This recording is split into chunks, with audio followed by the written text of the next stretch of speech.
Shoot. He's gonna keep coming. Oh, he's gonna keep coming. What's wrong? Couldn't see him.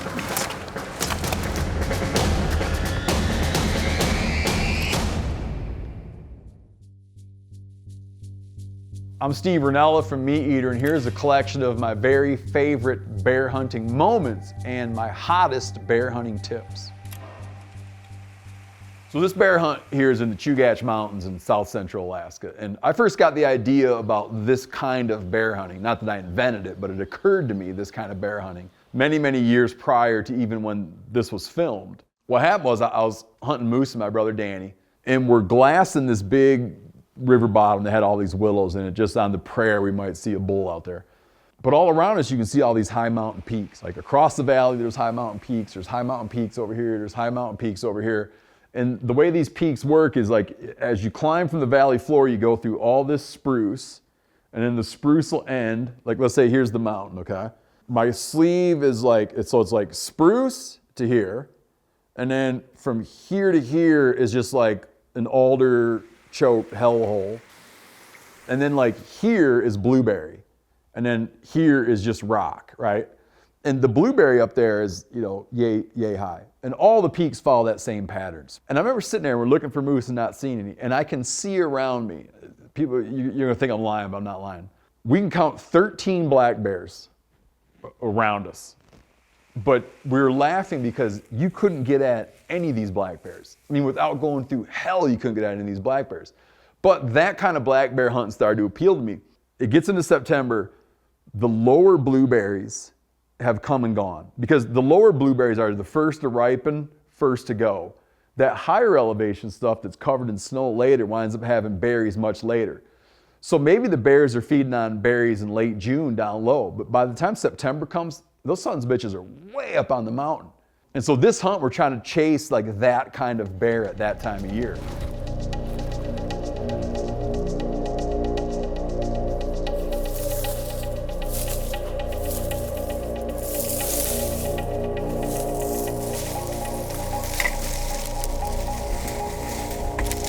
Oh, right there.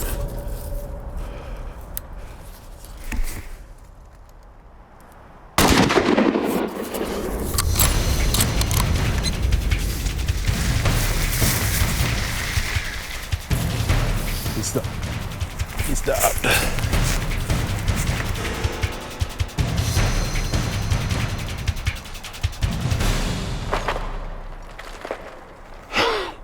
That was a rough stalk right there. Jeez Louise. This is some tough country to hunt in, man, I tell you what. Wow. It's funny, like when we came out with this episode, I remember like tons of dudes in Alaska were writing, being like, I couldn't believe that a person would go through that kind of agony, like to hunt a black bear, right? They look at black bears as being all over the place. Why would you bother putting effort into a black bear? Now, granted, a lot of that comes from armchair experts who don't actually hunt, but it's definitely one of the most physically demanding ways to hunt bears, and also the most frustrating, because you're seeing, like I said, you're seeing bears that you just can't get to. And it's funny because a lot of times people, like buddies of mine, reach out to me like, man, I want to go bear hunting so bad in Alaska, in the fall. I'm like, have at it, dude.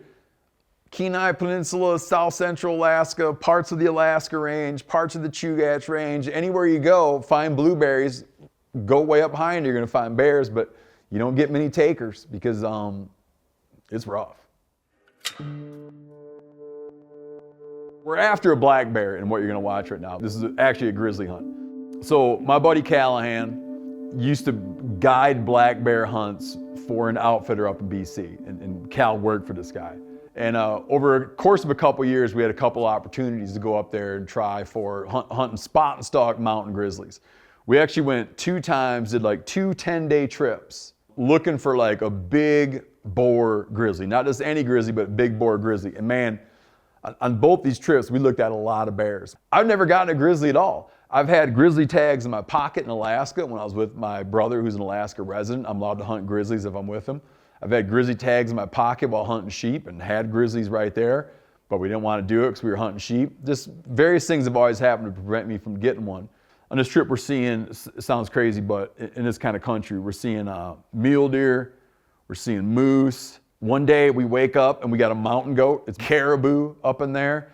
and just gobs of black bears. So on this time, like we're still hunting grizz, but we take a minute to chase after a black bear. And looking at it, it's funny because it seems like a fantastic place to go black bear hunting, and I would definitely go there anytime to black bear hunt. But again, this is a grizzly hunt. And on this trip, what's cool is even though you're seeing black bears all over the place, we were able to really watch grizzlies doing cool stuff. Like many times saw grizzlies like digging for ground squirrels, digging out ground squirrels, and they just eat them back in one gulp. Black bears running all over. But yeah, it was like ultimately a 2-time failure. Should we get set up and try one? He's gonna roll right down that chute. You wanna shoot off the pack stacked up? Yeah. Did you get that one out of there? Grapes.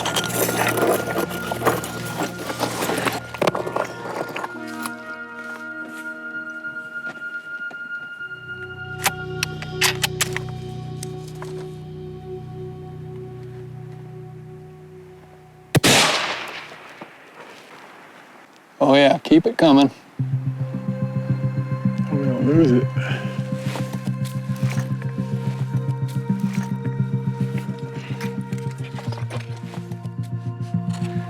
Do you know where it wound up?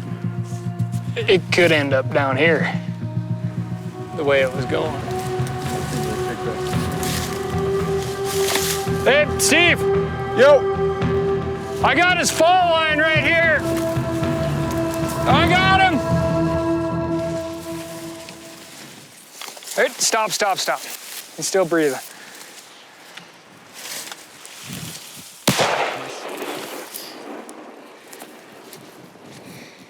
And that'll kind of happen to me where I'll go, it doesn't work, I go back, it doesn't work, and a lot of times after 2 failed attempts, I start kind of looking elsewhere, like I feel like the cosmos is trying to tell me something.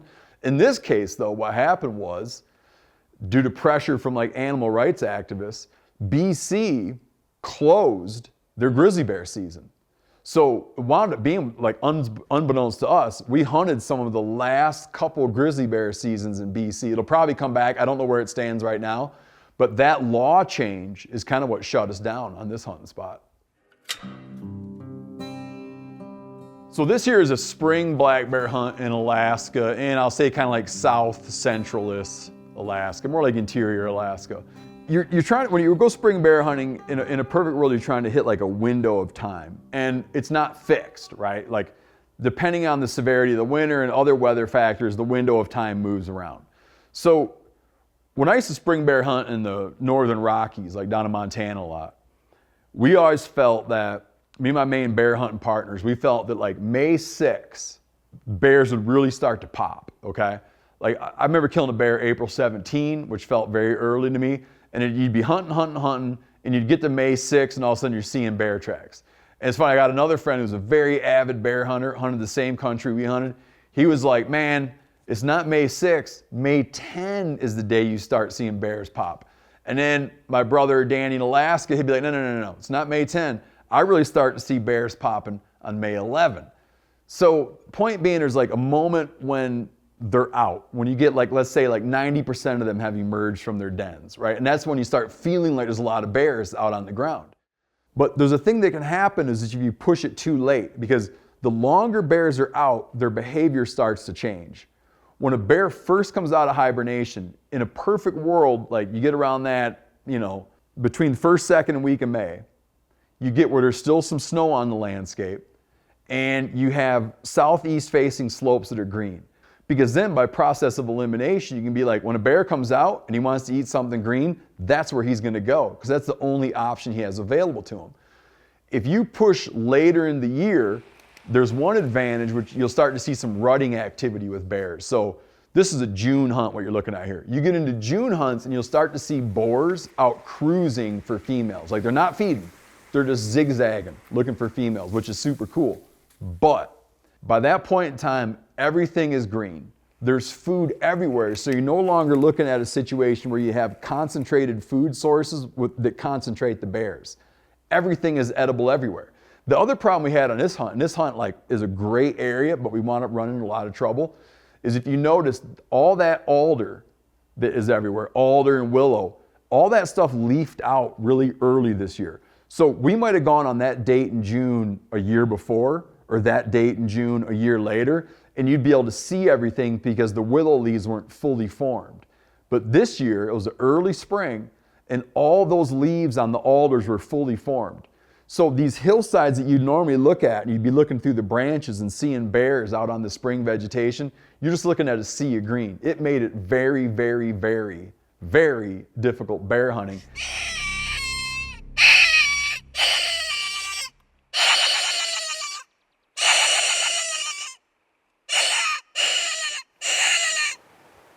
There he is. Okay, you're right.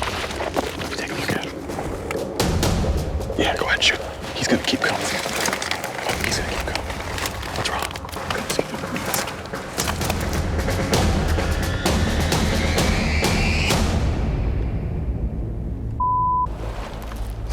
Should have got up. Yeah, you could have shot him right there, but don't take it if it's not right. He's gonna be right on top of us now.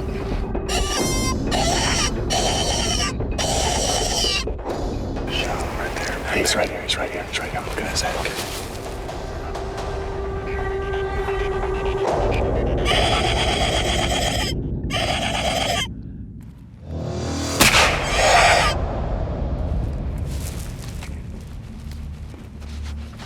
You got that spot mark? Right where I hid? Yeah. The bear we got was like the last day of bear hunting, and we got it thanks to using a predator call. And I always feel like people would watch this and think predator calls are like the end all be all for bears.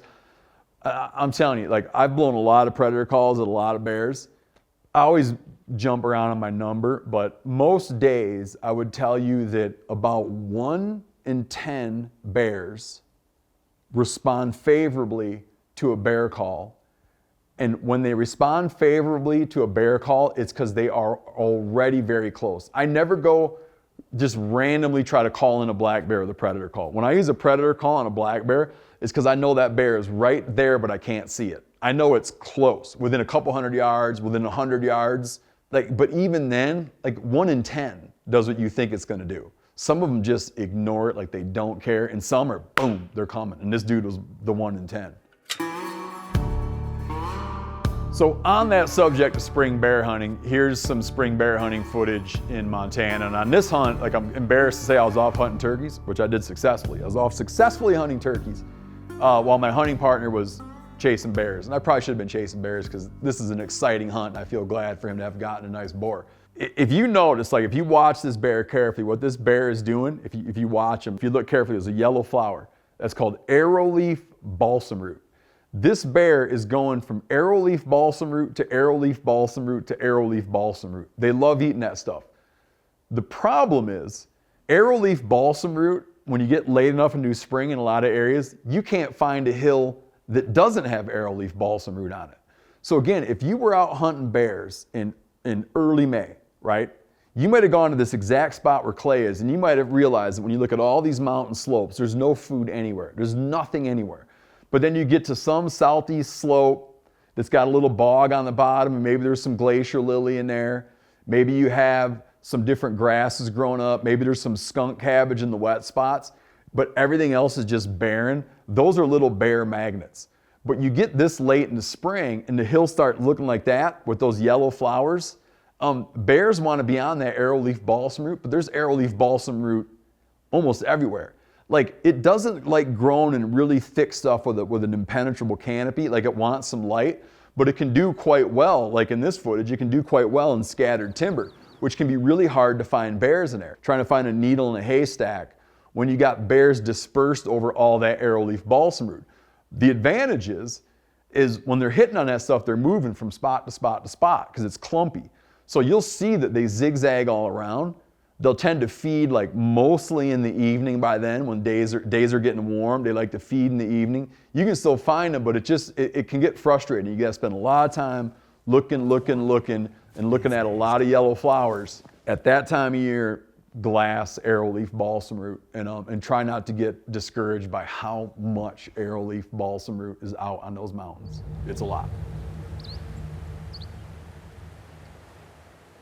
Oh, he's moving.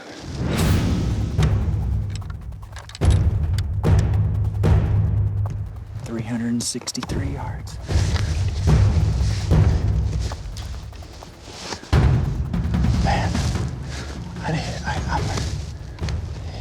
shaky, man.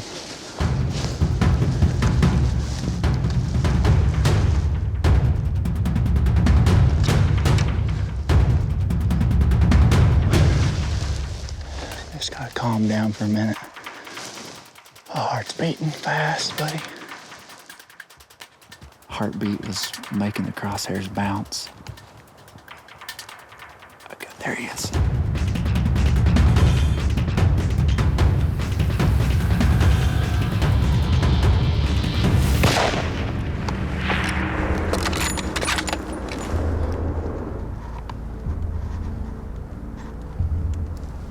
Oh.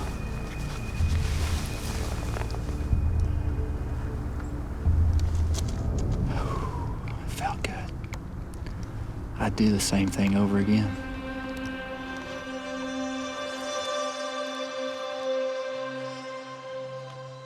With that said, one thing to keep in mind, you get whole big open hillsides that are full of arrowleaf balsam root, but black bears like to have, generally speaking, like to have like some overhead protection. So if you're looking at all that and you see some arrowleaf balsam root where you got some cliff faces and a bunch of timber, they're gonna be on those margins. They're reluctant to come all the way out in the open. Maybe because we have grizzlies around here and grizzlies will kill them. But yeah, they like cover. Like bears are a creature of the shadows. I mean, they're jet black for a reason, right? It's like, it has to be a huge advantage to them because they're always in those little dark corners in the shadows. So they'll feed where they can find that plant, but still have overhead protection. So this is one of the funnest bear hunts I've ever been on, man. And I've done a lot of hunting like in coastal Alaska for black bears. And there's a rule, you gotta have your foot on the earth, okay, to shoot. Like you can't shoot a bear from a boat, right? So oftentimes you'll be in a skiff or in whatever, a boat, fishing boat, whatever, you're in a canoe, anything. And all of a sudden it's like, bam, there's a bear on the beach, but you can't shoot without breaking the law because you gotta have a foot on the earth, right? It can be, the earth can be underwater, but you gotta have a foot on the ground. It creates a real headache because if I'm right here in my boat, let's say whatever, I'm here in my boat pulling a shrimp pot, and all of a sudden right there, a bear is standing there, what am I gonna do? Because I can't shoot without being on the ground. And if I go in toward it to climb out of the boat, he's gonna boogie, right? They don't like that kind of stuff. So you always wind up in these situations where you see him and you're like, damn it, there's no way to get out of the boat. So I used to joke, like over the years I joked that like the way to hunt these things would be to put a wetsuit on. And that way, when you see one, slip in the water and then swim over to the bear. I never actually went through the trouble of doing this. I spent a lot of time in a wetsuit up there, diving for shellfish. I just never thought to put a wetsuit on and do it, but I told Clay about it and he became adamant that he tried to do this. So Clay ordered up a wetsuit. He got a little boogie board to put his bow on and we started hunting like that and it was fun. A surprising thing about it though, and I point this out in the episode, is that these bears were having no problem picking Clay off by smell, even when he's underwater in a neoprene wetsuit up to here. They're still picking them off. I thought that a bear would see you and he'd just assume it's a seal, and there's seals and sea lions all over the place. I thought he would completely not pay attention, which is mostly true. But it's like, when animals smell you, one of the things they're probably smelling is they're probably smelling like exhaled breath, meaning you exhale and that carries out. So you could have your body underwater, but you're still breathing. I think you could probably be breathing through a snorkel, and there's still a chance if you're upwind that a bear is gonna smell you downwind from you breathing through a snorkel when you get close. But it wound up working out that when the wind's right, it was kind of what I thought. Like they don't really register it. In fact, I've had them when the wind's right. I've been in a kayak and had them look and not totally register what it is they're looking at. If it's a boat motor and it's running, it scares the hell out of them, but sometimes stuff that's floating, they don't care so much.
when I factor like what you gain from being in a wetsuit, right? You gain like this, and what you lose from being in a wetsuit, which is you're just wearing a wet rubber suit all day long. I feel that what you gain isn't worth what you lose in terms of spending a ton of time in a wetsuit, not in the water. It's kind of miserable.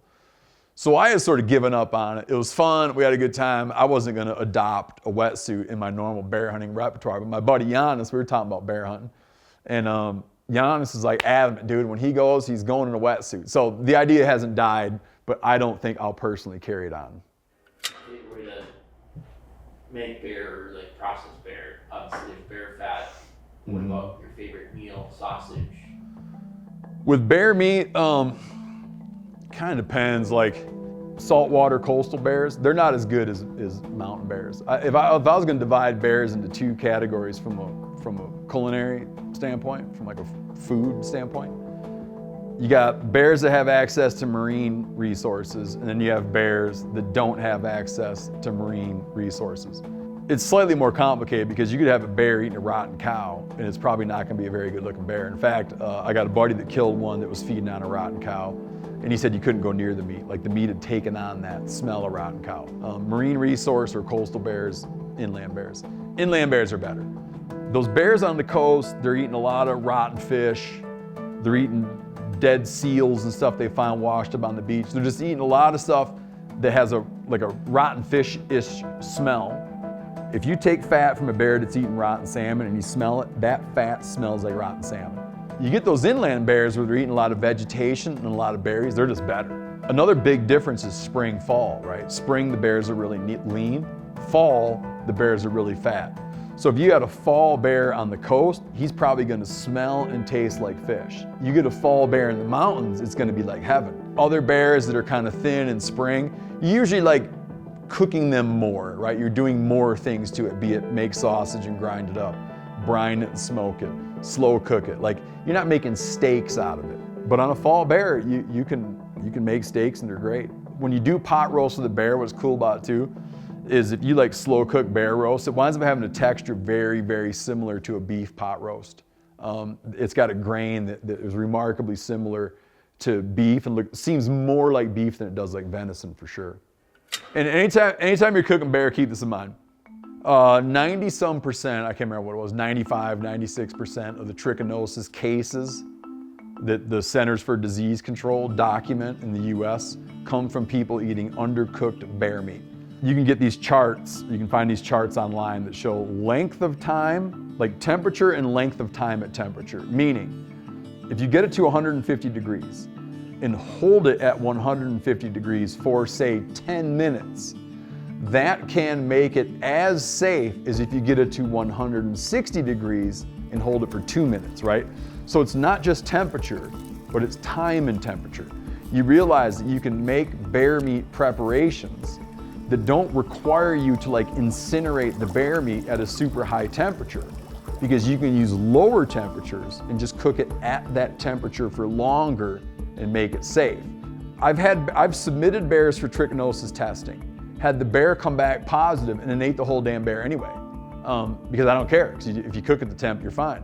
When I did get trichinosis, I was eating bear meat that was visibly undercooked. It was rare, and we were joking about getting trichinosis from it because it was so rare. So I was asking for it. Over the years, I've gotten to do a lot of bear hunting, and like I've never got a bear with dogs, which I'd love to do. And the one way I've never gotten a bear that's like the most common way to get a bear is to bait pile hunt for bears. Like water hunting, mountain hunting, hunting bears on food sources.